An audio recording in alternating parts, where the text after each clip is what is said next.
ಗಮನಿಸ್ತಾ ಇದ್ರಿ, ಸಿದ್ದರಾಮಯ್ಯ ಪರವಾಗಿ ಯಾರೆಲ್ಲ ಬ್ಯಾಟ್ ಬೀಸಿದ್ರು, ಡಿ.ಕೆ. ಶಿವಕುಮಾರ್ ಪರವಾಗಿ ಯಾರೆಲ್ಲ ಬ್ಯಾಟ್ ಬೀಸಿದ್ರು. ಉದಯ್ ಕದಲೂರ್ ಅಂತೂ ಒಂದು ಹೆಜ್ಜೆ ಮುಂದೆ ಹೋಗಿ ಎರಡೆರಡು ಅವಧಿಗೆ ಡಿ.ಕೆ. ಶಿವಕುಮಾರ್ ಸಿಎಂ ಆಗ್ಲಿಕ್ಕಿದ್ದಾರೆ ಅನ್ನುವಂಥ ಭವಿಷ್ಯವನ್ನ ನುಡಿದ್ರು.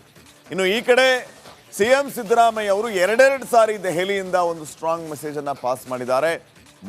ಮೊನ್ನೆಯಷ್ಟೇ ಇಲ್ಲೇ ಹೇಳಿದ್ರು, ಈಗ ದೆಹಲಿಯಿಂದಾನೇ ಒಂದು ಮೆಸೇಜ್ ಕಳಿಸಿದ್ದಾರೆ. ಮುಂದಿನ ಉಳಿದ ಅವಧಿಗೂ ಕೂಡ ನಾನೇ ಸಿಎಂ, ಅಷ್ಟೇ ಅಲ್ಲ 2028ಕ್ಕೂ ನನ್ನದೇ ಸಾರಥ್ಯ ಅಂತ ಹೇಳಿಬಿಟ್ರು. ಇದನ್ನ ಡಿ.ಕೆ. ಶಿವಕುಮಾರ್ ಪರವಾಗಿ ಇರುವಂಥವ್ರಿಗೆ, ಇನ್ಕ್ಲೂಡಿಂಗ್ ಡಿ.ಕೆ. ಶಿವಕುಮಾರ್, ಅರಗಿಸ್ಕೊಳ್ಳೋದಕ್ಕೆ ಆಗುತ್ತಾ ಇಲ್ವಾ ಗೊತ್ತಿಲ್ಲ. ಯಾಕಂದ್ರೆ ಡಿ.ಕೆ. ಶಿವಕುಮಾರ್ ಅಂತೂ ಮೊನ್ನೆ ಹೇಳಿಬಿಟ್ಟಿದ್ದಾರೆ, I have no other option ಅಂತ ಹೇಳಿ. ಸೊ ಅವರನ್ನ ಬೆಂಬಲಿಸಲೇಬೇಕಾದಂಥ ಅನಿವಾರ್ಯತೆ ಅವರಿಗಿದೆ. ಇದನ್ನ ಯಾವ ರೀತಿ ಅವರು ಸಹಿಸ್ಕೊಂಡು ಹೋಗ್ತಾರೆ, ಮತ್ತೆ ಬೇರೆ ಯಾವ ರೀತಿ ಬೇರೆಯವ್ರ ಮೇಲೆ ಒತ್ತಡ ತಂದು ಮುಖ್ಯಮಂತ್ರಿ ಆಗಿಬಿಡ್ತಾರಾ ಅನ್ನುವಂತಹ ಚರ್ಚೆಗಳು ಕೂಡ ಆಗ್ತಾ ಇದೆ. ನೋಡೋಣ ಏನಾಗುತ್ತೆ ಅಂತ ಹೇಳಿ. ಇನ್ನಷ್ಟು ಅಪ್ಡೇಟ್ಸ್ ಅನ್ನ ಕೊಡೋದಕ್ಕೆ ನಮ್ಮ ಪ್ರತಿನಿಧಿ ಅಭಿಷೇಕ್ ಈಗ ನೇರ ಸಂಪರ್ಕದಲ್ಲಿ ಜಾಯ್ನ್ ಆಗಿದ್ದಾರೆ. ಅಭಿಷೇಕ್, ಈಗ ಡಿ.ಕೆ. ಶಿವಕುಮಾರ್ ಈ ಎಲ್ಲ ಬೆಳವಣಿಗೆಗಳನ್ನ ಮೌನವಾಗಿಯೇ ಒಪ್ಪಿಕೊಳ್ಳುವಂತಹ ಅನಿವಾರ್ಯತೆ ಅವರಿಗಿದೆ. ಈ ಕಡೆ ಸಿಎಂ ಸಿದ್ದರಾಮಯ್ಯ ಅಂತೂ ಕಂಡ ತುಂಡವಾಗಿ ಹೇಳ್ತಾ ಇದ್ದಾರೆ, ಸಿಎಂ ಚೇರ್ ಖಾಲಿ ಇದೆಯಾ, ಈ ಪ್ರಶ್ನೆ ಯಾಕೆ ಪದೇ ಪದೇ ಬರ್ತಾ ಇದೆ, ನಾನೇ ಸಿಎಂ ಅಂತ ಡಿ.ಸಿ.ಎಂ.ಏ ಹೇಳಿದ್ದಾರೆ, ಇದಾದ ಮೇಲೆ ಮತ್ತೆ ಯಾಕೆ ಈ ಪ್ರಶ್ನೆ ಅನ್ನುವಂಥದ್ದು ಹೇಳೋದಲ್ಲದೆ 2028ಕ್ಕೂ ನನ್ನದೇ ಸಾರಥ್ಯ ಅನ್ನುವಂಥ ಒಪ್ಕೊಳ್ಳುವ ಮಾತುಗಳನ್ನು ಹೇಳಿದ್ದಾರೆ.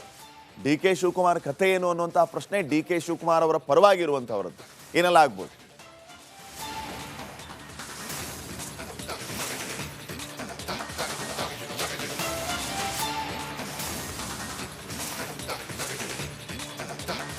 ದೀಪಕ್ ಪಾಟೀಲ್, ಮೊದಲನೇದಾಗಿ ಸಿದ್ದರಾಮಯ್ಯರವರ ಸ್ಟೇಟ್ಮೆಂಟ್ ಅನ್ನ ನೋಡಿದಾಗ 2 ಬಾರಿ ತಿಳಿಸಿರುವಂಥದ್ದು ನಾನೇ ಸಿಎಂ, 5 ವರ್ಷ ನಾನೇ ಮುಂದುವರಿಸ್ತೀನಿ, ನನ್ನ ಚೇರ್ ಖಾಲಿ ಇದೆಯಾ, ಯಾಕೆ ಈ ಪ್ರಶ್ನೆನ ಅನಗತ್ಯವಾಗಿ ಕೇಳ್ತಾ ಇದ್ದೀರಾ, ಶಿವಕುಮಾರೇ ಒಪ್ಕೊಂಡಿದ್ದಾರೆ ನಾನೇ ಸಿಎಂ ಅಂತ.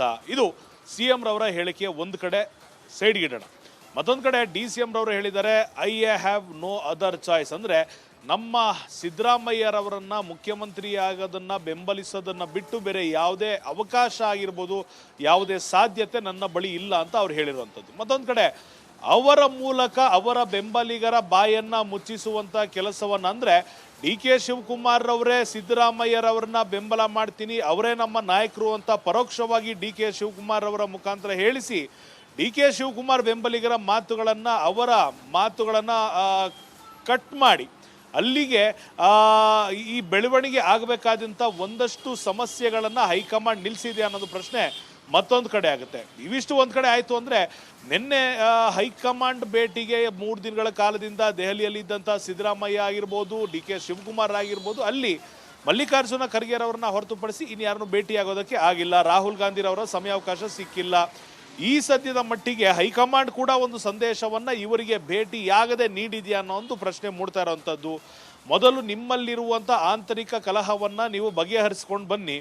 ಅನೇಕ ಬಾರಿ ಮಾಧ್ಯಮಗಳ ಮುಂದೆ ಕೇವಲ ಮುಖ್ಯಮಂತ್ರಿ, ಉಪಮುಖ್ಯಮಂತ್ರಿ ಎಲ್ಲ, ಕ್ಯಾಬಿನೆಟ್ನಲ್ಲಿರುವಂಥ ಸಚಿವರು ಮಾತಾಡ್ತಾರೆ, MLAಗಳು ಮಾತಾಡ್ತಾರೆ, ಅಲ್ಲಿಗೆ ಪಕ್ಷದ ಮೇಲಿನ ಹಿಡಿತ ರಾಜ್ಯದಲ್ಲಿ ಇಲ್ಲದೇ ಇರೋದ್ರಿಂದ ಮೊದಲು ನೀವು ನಿಮ್ಮ ಹಿಡಿತವನ್ನು ಸಾಧಿಸ್ಕೊಂಬನ್ನಿ, ಅದಾದ ನಂತರ ನಿಮ್ಮ ಬಗ್ಗೆ ನಾವು ನಿರ್ಧಾರ ಮಾಡ್ತೀವ ಅನ್ನೋ ರೀತಿಯಲ್ಲಿ ತಾಕೀತು ಮಾಡಿರುವಂಥ ಸಾಧ್ಯತೆ ಇದೆ. ಖಂಡಿತವಾಗಿಯೂ ಸಿಎಂ ಸಿದ್ದರಾಮಯ್ಯನವರು ಹೇಳ್ತಿರುವಂಥ ಸ್ಟೇಟ್ಮೆಂಟನ್ನು ನೋಡಿದಾಗ ಮುಂದಿನ ಬಾರಿಯೂ ನನ್ನ ನೇತೃತ್ವದಲ್ಲೇ ಚುನಾವಣೆ ನಡೆಯುತ್ತೆ ಅಂತ ಹೇಳಿದಾಗ ಎಲ್ಲೋ ಬಲವಾದ ಕಾರಣ ಅವರಿಗೆ ಸಿಕ್ಕಿದೆ ಹೈಕಮಾಂಡ್ನಿಂದ ಅನ್ನೋ ಒಂದು ಅನುಮಾನ ಮೂಡುತ್ತೆ ಒಂದು ಕಡೆ. ಮತ್ತೊಂದು ಕಡೆ ಪಕ್ಷದಲ್ಲಿ ಸಮಸ್ಯೆ ಇದ್ರೂ ಕೂಡ, ಆಂತರಿಕ ಕಲಹಗಳಿದ್ರೂ ಕೂಡ ಅದನ್ನು ಜನರ ಮುಂದೆ ಹೇಳಿದರೆ ಮುಂದೊಂದು ದಿನ ರಾಜ್ಯವನ್ನು ಕಳೆದುಕೊಳ್ಳಬೇಕಾದ ಭೀತಿ ಕೂಡ ಇರೋದ್ರಿಂದ ಈ ರೀತಿ ನಾವು ದೃಢವಾಗಿದ್ದೇವೆ ಅಂತ ತೋರಿಸ್ಕೊಳ್ಳುವ ಕೆಲಸವನ್ನು ರಾಜ್ಯ ಕಾಂಗ್ರೆಸ್ ಮಾಡ್ತಿದೆಯಾ ಅನ್ನೋದು ಕೂಡ ಮತ್ತೊಂದು ಪ್ರಶ್ನೆ ಆಗುತ್ತೆ. ಅನೇಕ ಆಯಾಮಗಳಲ್ಲಿ ನಾವು ನೋಡಿದಾಗ ಡಿ.ಸಿ.ಎಂ ಡಿ.ಕೆ. ಶಿವಕುಮಾರ್ ಅವರು ನಮ್ಮ ಮುಖ್ಯಮಂತ್ರಿಗಳು ಅಂತ ಹೇಳಿದಾಗ ಪಕ್ಷದ ಅಧ್ಯಕ್ಷರು ಆಗಿದ್ದಾರೆ, ಪಕ್ಷದ ಅಧ್ಯಕ್ಷರಾಗಿರೋದ್ರಿಂದ ನಮ್ಮ ಮುಖ್ಯಮಂತ್ರಿ ಅಂತ ಹೇಳಿದ್ದಾರೆ ಅನ್ನೋ ಒಂದು ವ್ಯಾಖ್ಯಾನ ಕೂಡ ಈಗ ಮೂಡ್ಬರ್ತಾ ಇರೋವಂಥದ್ದು. ಇಲ್ಲಿಗೆ ಅಧಿಕಾರದ ಆಸೆ ಇಬ್ಬರಿಗೂ ಇರೋದ್ರಿಂದ ಒಂದು ಕಡೆ ಒಂದು ವೇಳೆ AICC ಹೇಳಿದಂತೆ T20 ಫಾರ್ಮೆಟನ್ನು ಈ ಸರ್ಕಾರದಲ್ಲಿ ಪಾಲನೆ ಮಾಡಬೇಕಾದದ್ದೇ ಆದರೆ ಸುಮಾರು ಅಕ್ಟೋಬರ್ ಅಥವಾ ನವೆಂಬರ್ ಅಥವಾ ಡಿಸೆಂಬರ್ ಅಷ್ಟೊತ್ತಿಗೆ ಅಧಿಕಾರ ಬದಲಾವಣೆ ಆಗಬೇಕು. ಆದರೆ ಅಧಿಕಾರ ಬದಲಾವಣೆ ಆಗೋದೇ ಇಲ್ಲ ಅಂತ ಸಿಎಂ ಸಿದ್ದರಾಮಯ್ಯ ಹೇಳ್ತಿರೋವಂಥದ್ದು.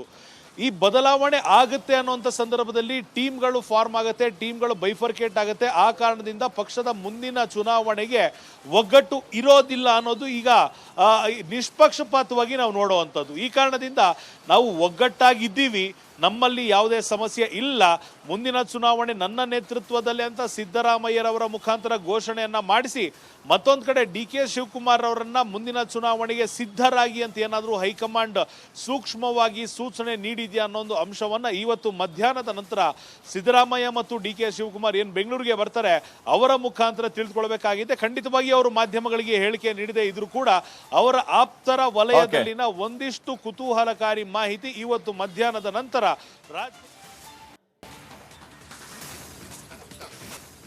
ಗಮನಿಸ್ತಾ ಇದ್ರಿ. ಸಿದ್ದರಾಮಯ್ಯ ಪರವಾಗಿ ಯಾರೆಲ್ಲ ಬ್ಯಾಟ್ ಬೀಸಿದ್ರು, ಡಿ ಕೆ ಶಿವಕುಮಾರ್ ಪರವಾಗಿ ಯಾರೆಲ್ಲ ಬ್ಯಾಟ್ ಬೀಸಿದ್ರು, ಉದಯ್ ಕದಲೂರ್ ಅಂತೂ ಒಂದು ಹೆಜ್ಜೆ ಮುಂದೆ ಹೋಗಿ ಎರಡೆರಡು ಅವಧಿಗೆ DCM D K Shivakumar CM ಆಗ್ಲಿಕ್ಕಿದ್ದಾರೆ ಅನ್ನುವಂಥ ಭವಿಷ್ಯವನ್ನ ನುಡಿದ್ರು. ಇನ್ನು ಈ ಕಡೆ CM ಸಿದ್ದರಾಮಯ್ಯ ಅವರು ಎರಡೆರಡು ಸಾರಿ ದೆಹಲಿಯಿಂದ ಒಂದು ಸ್ಟ್ರಾಂಗ್ ಮೆಸೇಜ್ ಅನ್ನ ಪಾಸ್ ಮಾಡಿದ್ದಾರೆ. ಮೊನ್ನೆಯಷ್ಟೇ ಇಲ್ಲೇ ಹೇಳಿದ್ರು, ಈಗ ದೆಹಲಿಯಿಂದಾನೇ ಒಂದು ಮೆಸೇಜ್ ಕಳಿಸಿದ್ದಾರೆ. ಮುಂದಿನ ಉಳಿದ ಅವಧಿಗೂ ಕೂಡ ನಾನೇ CM, ಅಷ್ಟೇ ಅಲ್ಲ 2028ಕ್ಕೂ ನನ್ನದೇ ಸಾರಥ್ಯ ಅಂತ ಹೇಳಿಬಿಟ್ರು. ಇದನ್ನ ಡಿ ಕೆ ಶಿವಕುಮಾರ್ ಪರವಾಗಿ ಇರುವಂಥವ್ರಿಗೆ, ಇನ್ಕ್ಲೂಡಿಂಗ್ ಡಿ ಕೆ ಶಿವಕುಮಾರ್, ಅರಗಿಸ್ಕೊಳ್ಳೋದಕ್ಕೆ ಆಗುತ್ತಾ ಇಲ್ವಾ ಗೊತ್ತಿಲ್ಲ. ಯಾಕಂದ್ರೆ ಡಿ ಕೆ ಶಿವಕುಮಾರ್ ಅಂತೂ ಮೊನ್ನೆ ಹೇಳಿಬಿಟ್ಟಿದ್ದಾರೆ, I have no other option ಅಂತ ಹೇಳಿ. ಸೊ ಅವರನ್ನ ಬೆಂಬಲಿಸಲೇಬೇಕಾದಂಥ ಅನಿವಾರ್ಯತೆ ಅವರಿಗಿದೆ. ಇದನ್ನ ಯಾವ ರೀತಿ ಅವರು ಸಹಿಸ್ಕೊಂಡು ಹೋಗ್ತಾರೆ, ಮತ್ತೆ ಬೇರೆ ಯಾವ ರೀತಿ ಬೇರೆಯವ್ರ ಮೇಲೆ ಒತ್ತಡ ತಂದು ಮುಖ್ಯಮಂತ್ರಿ ಆಗಿಬಿಡ್ತಾರಾ ಅನ್ನುವಂತಹ ಚರ್ಚೆಗಳು ಕೂಡ ಆಗ್ತಾ ಇದೆ. ನೋಡೋಣ ಏನಾಗುತ್ತೆ ಅಂತ ಹೇಳಿ. ಇನ್ನಷ್ಟು ಅಪ್ಡೇಟ್ಸ್ ಅನ್ನ ಕೊಡೋದಕ್ಕೆ ನಮ್ಮ ಪ್ರತಿನಿಧಿ ಅಭಿಷೇಕ್ ಈಗ ನೇರ ಸಂಪರ್ಕದಲ್ಲಿ ಜಾಯ್ನ್ ಆಗಿದ್ದಾರೆ. ಅಭಿಷೇಕ್, ಈಗ ಡಿ ಕೆ ಶಿವಕುಮಾರ್ ಈ ಎಲ್ಲ ಬೆಳವಣಿಗೆಗಳನ್ನ ಮೌನವಾಗಿಯೇ ಒಪ್ಕೊಳ್ಳುವಂತಹ ಅನಿವಾರ್ಯತೆ ಅವರಿಗಿದೆ. ಈ ಕಡೆ CM ಸಿದ್ದರಾಮಯ್ಯ ಅಂತೂ ಕಂಡ ತುಂಡವಾಗಿ ಹೇಳ್ತಾ ಇದ್ದಾರೆ, CM ಚೇರ್ ಖಾಲಿ ಇದೆಯಾ, ಈ ಪ್ರಶ್ನೆ ಯಾಕೆ ಪದೇ ಪದೇ ಬರ್ತಾ ಇದೆ, ನಾನೇ CM ಅಂತ DCM ಹೇಳಿದ್ದಾರೆ, ಇದಾದ ಮೇಲೆ ಮತ್ತೆ ಯಾಕೆ ಈ ಪ್ರಶ್ನೆ ಅನ್ನುವಂಥದ್ದು ಹೇಳೋದಲ್ಲದೆ 2028ಕ್ಕೂ ನನ್ನದೇ ಸಾರಥ್ಯ ಅನ್ನುವಂಥ ಒಪ್ಕೊಳ್ಳುವ ಮಾತುಗಳನ್ನು ಹೇಳಿದ್ದಾರೆ. ಡಿ ಕೆ ಶಿವಕುಮಾರ್ ಕಥೆ ಏನು ಅನ್ನುವಂತಹ ಪ್ರಶ್ನೆ ಡಿ ಕೆ ಶಿವಕುಮಾರ್ ಅವರ ಪರವಾಗಿರುವಂಥವರದ್ದು ಏನೆಲ್ಲ ಆಗ್ಬೋದು?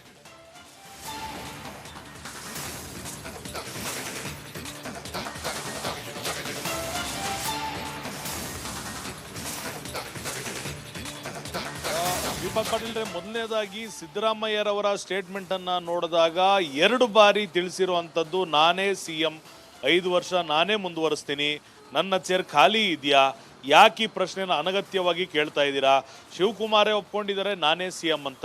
ಇದು CM ರವರ ಹೇಳಿಕೆ ಒಂದು ಕಡೆ ಸೈಡ್ಗಿಡೋಣ.